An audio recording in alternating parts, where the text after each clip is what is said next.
Hablamos sobre pediatría en Mamitas de hoy. Estuvimos en diálogo con la especialista Gisela Larregui, especialista en pediatría, que nos habla sobre las patologías prevalentes durante la primavera. En el primer caso, la rinitis alérgica como una de las consultas más frecuentes. Bueno, estamos acá, como dijiste, para hablar de patologías estacionales, principalmente la rinitis alérgica. La rinitis alérgica es un cuadro respiratorio de vías altas que compromete la conjuntiva de los ojos, la nariz y la boca. Los síntomas característicos: prurito a nivel ocular, con enrojecimiento, sin secreción purulenta, a diferencia de las conjuntivitis infecciosas. Los chicos suelen tener un lagrimeo nasal, llamamos, porque es una secreción acuosa a nivel de la nariz, con prurito también nasal y estornudos frecuentes que generalmente se dan en el transcurso más que nada de la mañana. Y en la garganta no es un dolor, sino que también es una especie de picazón que los chicos la manifiestan con un carraspeo, una tos seca y corta. Es bastante infrecuente que presenten cuadros respiratorios bajos, excepto los chicos que tienen cierta predisposición, como que son asmáticos, que ellos pueden hacer algún cuadro broncoobstructivo o crisis asmática, que eso se manifiesta con otro tipo de tos, una dificultad para respirar, una agitación. Las rinitis alérgicas, como dijimos, son de la época, porque en realidad el desencadenante es un alergeno. El alergeno es el polen de las plantas. En esta época las plantas están en su periodo de reproducción, en donde empiezan a liberar este polen. Con el viento marplatense el polen está permanentemente flotando en el aire y eso hace que uno, por vía inhalatoria, esté expuesto las 24 horas del día. Diagnóstico específico no hay ningún estudio que nos permita llegar. El diagnóstico es básicamente clínico, del interrogatorio y de los síntomas del paciente uno llega al diagnóstico. Hay algunos estudios que podemos hacer, como dosajes de algunas inmunoglobulinas que nos hablan de un paciente alérgico, o en aquellos el que el cuadro clínico es un poco más severo, puede hacerse lo que se llaman TIL test o test de sensibilización, en donde uno puede llegar a saber más o menos a qué alergeno le hace mal a ese paciente. Algo que tenemos que diferenciar bien de lo que ocurre en el invierno es de los resfríos, porque la clínica es bastante parecida, pero en realidad el resfrío cursa con fiebre, la rinitis no. El resfrío, la tos es más productiva, de tipo catarral, y las secreciones nasales no son acuosas, sino son más de tipo purulenta. Tenemos que tener bien en claro que en el resfrío del invierno el desencadenante es un patógeno, en general un proceso viral.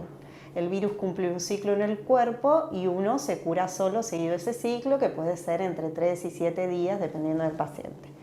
En cambio, la rinitis estacional, que cursa febril, el paciente sigue con síntomas mientras esté expuesto al alergeno. Por lo tanto, a veces lo único que hay que hacer es un tratamiento de los síntomas durante el periodo de la primavera hasta que la polución disminuye.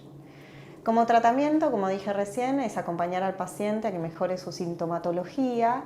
Existen principalmente los antihistamínicos o antialérgicos que conocemos, que pueden ser, en el caso de las conjuntivitis, pueden ser tópicos a nivel del ojo o pueden ser jarabes o comprimidos dependiendo del paciente. Hay algunos spray nasal de la familia de los corticoides que nos pueden hacer bien en los pacientes que están un poco más graves, y hay corticoides orales que sería también, depende de la gravedad del paciente, la necesidad de utilización de ellos o no. Por eso, como consejo, siempre es consultar al médico, porque depende de la severidad de los síntomas y de cada paciente en particular el tratamiento específico que vamos a implementar para mejorar la calidad de vida de ese paciente en esta etapa del año. ¿En qué edades más o menos pueden llegar a aparecer, o ustedes ven que se registra la mayor cantidad de casos en los chicos? En general es niños más que nada desde la edad escolar. ¿Sí? Los niños pequeños, como recién nacidos, menores de 1 año o menores de 2, es raro que presenten esta alteración. En general se da en niños de 6 a adolescentes. ¿Y puede aparecer de un año a otro? Es decir, el año pasado no haya habido ningún problema y este año sí aparece la alergia. Sí, porque nuestro cuerpo va cambiando y a veces uno tiene cierta predisposición genética y en un año no la presentó y en otro no, y sino por lo que llamamos la sensibilización. La exposición por primera vez a un alergeno, por ahí no nos desencadena los síntomas, pero el cuerpo queda con memoria frente a ese alergeno y las subsiguientes exposiciones son las que hacen el cuadro clínico más florido. Que este año haya tenido esta rinitis alérgica, ¿implica que el año que viene la va a tener sí o sí de vuelta? Es muy probable que lo acompañe toda la vida. Toda la vida. Es muy probable.